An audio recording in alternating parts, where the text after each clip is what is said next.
사무엘상 2장 22절에서 36절까지의 말씀 우리 한 목소리로 함께 봉독합니다.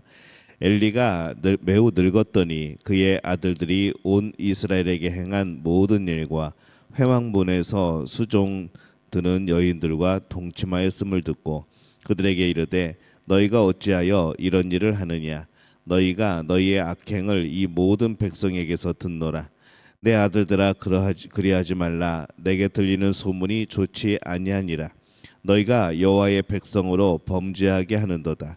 사람이 사람에게 범죄하면 하나님이 심판하시려니와 만일 사람이 여호와께 범죄하면 누가 그를 위하여 간구하겠느냐 하되 그들이 자기 아버지의 말을 듣지 아니하였으니 이는 여호와께서 그들을 죽이시기로 뜻하셨음이더라. 아이 사무엘이 점점 자라매 여호와와 사람들에게 은총을 더욱 받더라. 하나님의 사람이 엘리에게 와서 그에게 이르되 여호와의 말씀에 너희 조상의 집이 애굽에서 바로의 집에 속하였을 때에 내가 그들에게 나타나지 아니하였느냐. 이스라엘 모든 지파 중에서 내가 그를 택하여 내 제사장으로 삼아 그가 내 제단에 올라 분향하며 내 앞에서 에봇을 입게 하지 아니하였느냐. 이스라엘 자손이 드리는 모든 화제를 내가 내 조상의 집에 주지 아니하였느냐. 너희는 어찌하여 내가 내 처소에서 명령한 내 제물과 예물을 밟으며 내 아들들을 나보다 더 중히 여겨 내 백성 이스라엘이 드리는 가장 좋은 것으로 너희들을 살찌게 하느냐. 그러므로 이스라엘 하나님 나 여호와가 말하노라. 내가 전에 내 집과 내 조상의 집이 내 앞에 영원히 행하리라 하였으나 이제 나 여호와가 말하노니 결단코 그렇게 하지 아니하리라. 나를 존중히 여기는 자를 내가 존중히 여기고 나를 멸시하는 자를 내가 경멸하리라. 보라, 내가 내 팔과 내 조상의 집 팔을 끊어 내 집에 노인이 하나도 없게 하는 날이 이를지라.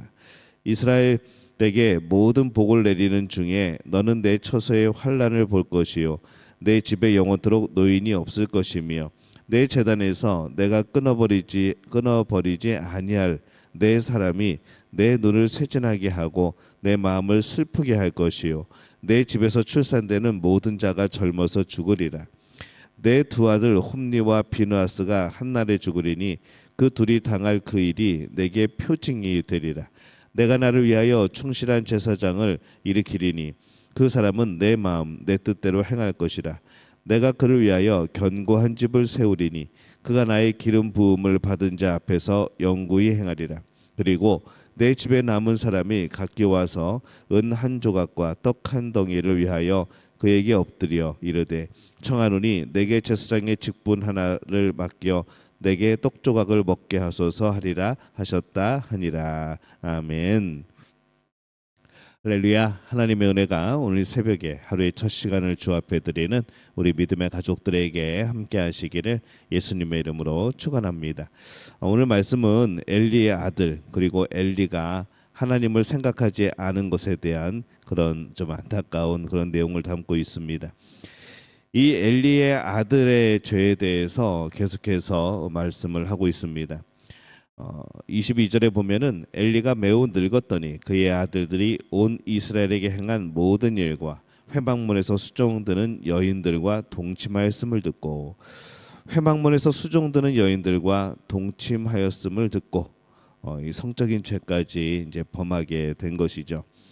사람들은 처음에는 죄를 무서워합니다.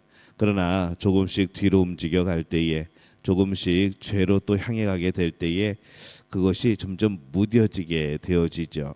그래서 나중에는 이 죄가 처음에는 굉장히 불편하고 굉장히 무섭고 그랬는데 이 자꾸 반복이 되다 보면은 나중에는 죄 짓는 것도 자연스러워지는 이제 우리는 그러한 속성을 가지고 있습니다. 그들의 죄는 하나님을 생각하지 않았던 것입니다. 작은 죄도 큰 죄도 그렇습니다. 하나님을 경외하는 마음이 없을 때에 생겨나는 것이죠. 하나님을 생각하지 않으니 그런 큰 엄청난 죄를 범하게 되어집니다. 25절에 보면은 사람이 사람에게 범죄하면 하나님이 심판하시려니와 만일 사람이 여호와께 범죄하면 누가 그를 위하여 간구하겠느냐 하되 그들이 자기 아버지의 말을 듣지 아니하였으니 이는 여호와께서 그들을 죽이기로 뜻하셨음이더라. 여기 심판으로 번역한 이 단어는 여기에서는 중재하다라는 그런 의미로 번역하는 게 좋을 것 같습니다. 그래서 사람이 사람에게 범죄하면 하나님이 중재하시려니와 만일 사람이 여호와께 범죄하면 누가 그를 위하여 간구하겠느냐, 이제 그런 말씀이 되어지겠죠. 사실 모든 죄는 하나님께 하는 범죄가 되어집니다. 그러나 그래도 사람들은 그 순간 하나님을 생각하지 않고 어느 한순간에 하나님을 잃어버리고 사람에게 범죄하는 측면도 있습니다.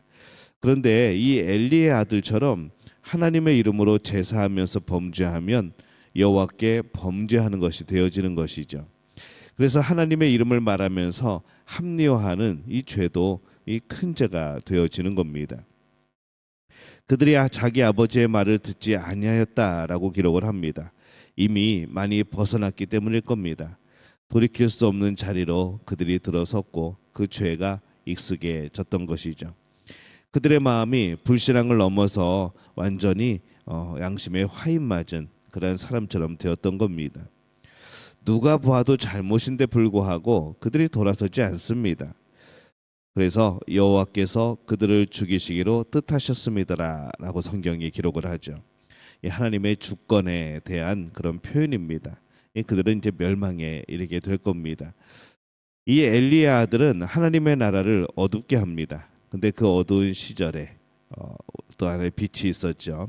하나님이 예비하신 사무엘이 점점 잘 자라고 있습니다. 26절에 보면은 아이 사무엘이 점점 자라매 여호와와 사람들에게 은총을 더욱 받더라. 사무엘은 하나님과 사람들이 보기에 좋은 사람입니다. 하나님 보시기에 기쁜 그런 사람이었죠. 세상이 아무리 어두워도 이런 사람들이 있어야 합니다. 한 사람이 준비되면은 많은 사람이 믿음의 길을 갈 수 있습니다. 그러니까 우리가 어두운 세상이고 또 세상에 소망이 없다고 포기하지 말아야 됩니다. 자신이 믿음의 사람으로 자라는 것이 중요한 것이죠. 하나님과 사람에게 칭찬받는 사람, 그것이 우리 믿음의 가족들이 되어지시기를 예수님의 이름으로 축원합니다. 하나님께서 엘리를 책망합니다. 27절에 하나님의 사람이 엘리에게 와서 그에게 이르되 여호와의 말씀에 너희 조상의 집이 애굽에서 바로의 집에 속하였을 때에 내가 그들에게 나타나지 아니하였느냐. 하나님의 사람, 이 사람은 선지자를 뜻하죠. 하나님께서 선지자를 보내셔서 엘리를 책망합니다. 엘리가 지금 대제사장의 일을 하고 있는 것은 하나님께서 은혜를 주신 것이라는 거죠. 사실 그들은 본래 애굽에 종살이했던 사람들입니다. 근데 그 사람들을 하나님께서 부르시고 해방시켜 주시고 그리고 이곳에서 살아가게 하면서 이렇게 하나님을 섬기는 귀한 일을 감당케 하셨는데 이 사람들은 지난 날의 모습들을 자꾸 잊어버리는 것이죠. 모든 것이 은혜라는 것을 자꾸 잊어버립니다. 지금의 자리가 얼마나 큰 은혜로 주어진 자리인지 이걸 놓칩니다. 그러다 보니까 자꾸 죄를 쉽게 생각하게 되죠. 엘리도 분명히 자신의 아들의 죄를 책망했습니다. 근데 그것으로 끝났습니다. 엘리의 죄를 책망하십니다. 엘리의 아들이 잘못한 것인데 엘리의 죄는 과연 뭔가? 29절에 보면은 너희는 어찌하여 내가 내 처소에서 명령한 내 제물과 예물을 밟으며 내 아들들을 나보다 더 중히 여겨 내 백성 이스라엘이 드리는 가장 좋은 것으로 너희들을 살지게 하느냐. 엘리는 하나님보다 아들을 하나님보다 더 중요하게 여겼던 것이죠. 타협해야 할 것이 있고 타협하지 말아야 될 것이 있습니다. 우리 자녀들의 신앙에도 그렇습니다. 자녀들을 향한 여러 가지 마음이 있을 겁니다. 굉장히 복잡하고 애틋하고 너무나도 깊은 사랑이죠. 그래도 타협하지 말아야 할 것이 있습니다. 일단 예배는 타협하지 말아야 됩니다. 이 부모가 타협하지 말아야 되는 것이죠. 이 엘리의 죄는 아들 교육을 넘어서 이 제사장 직분에 대한 죄악입니다. 그것은 아들이 아무리 귀하다 하여도 강하게 하여 멈추게 했어야 하는 것이죠. 그래서 그것은 엘리의 죄가 됩니다. 그래서 그러므로 이스라엘 하나님 나 여호와가 말하노라. 내가 전에 내 집과 내 조상의 집이 내 앞에서 영원히 행하리라 하였으나 이제 나 여호와가 말하노니 결단코 그렇게 하지 아니하리라. 나를 존중히 여기는 자를 내가 존중히 여기고 나를 멸시하는 자를 내가 경멸하리라. 이 30절에 이제 이 가정에 대해서 안타까운 그런 하나님의 말씀이 주어집니다. 이 하나님의 약속은 서로 간의 언약을 지키는 조건에서 영원한 겁니다. 언약을 지키지 않으면 약속은 깨지는 것이죠. 나를 존중히 여기는 자를 내가 존중히 여기고, 우리가 하나님을 존중히 여겨야 하나님도 우리를 존중히 여기십니다. 이것은 조건이 아니고 사랑의 법칙인 것이죠. 엘리도 하나님을 존중히 여기는 것에 있어 실패한 사람이긴 합니다. 자식의 문제이지만 또 죄의 문제이기도 한 것이죠. 그가 진정 하나님을 경외하였다면 자식에게 그렇게 말로 책망하는 것으로 끝나지 않았을 겁니다. 말로 책망하는 것은 누구나 할 수 있는 것이죠. 하지만 진정한 행동에 변화가 필요한 겁니다. 31절에서 36절은 이 엘리 집안에 내려지는 멸망에 대한 긴 선언입니다. 그만큼 이 엘리의 죄가 막중한 것이죠. 쉽게 생각한 죄가 매우 큰 죄라는 것이 보여집니다. 엘리의 집안을 향한 심판은 다윗의 시대와 솔로몬 시대에 성취가 되어집니다. 좀 먼 시간 후에 다가오는 그런 일이죠.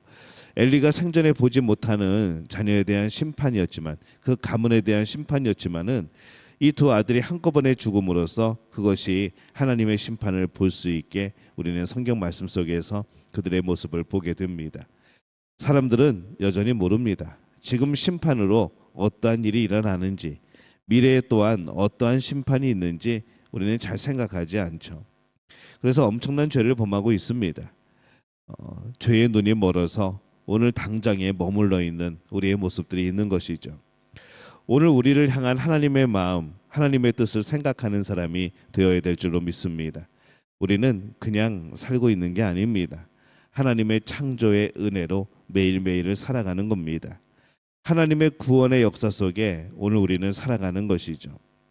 이 땅에서의 삶은 매우 급하고 중요한 순간들입니다. 이 삶을 낭비하지 말아야 됩니다.